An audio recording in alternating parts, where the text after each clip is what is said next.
আজকেও শুরু করে দিল বেটা আবল তাবল প্রশ্ন।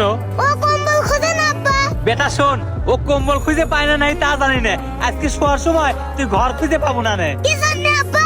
কারণ তোকে আমি আজকে ঘর তেন বাই করে দেবো। আব্বা আজকে একটা নতুন প্রশ্ন আছে। কি প্রশ্ন রে বেটা, কর শুনি।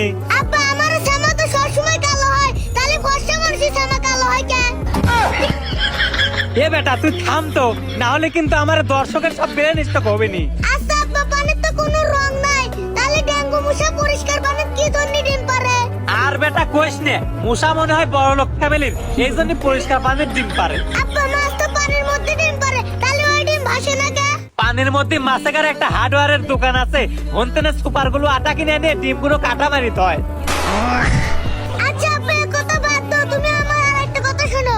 আচ্ছা বেটা কি কবু ক, তোর কথা শোনার লাগে এনে বসে রয়েছি। আচ্ছা আব্বা আলু তো মাটির নিচে হয়, তাহলে ওখানে চোখ থাকে কেন? পুরো চোখ দেখ কি দেখে? ওই আলুর চোখ দিয়ে তোর মতো জিরক দেহে। আচ্ছা আব্বা জোনাকি পোকা তো সারা রাত আলো দেয়।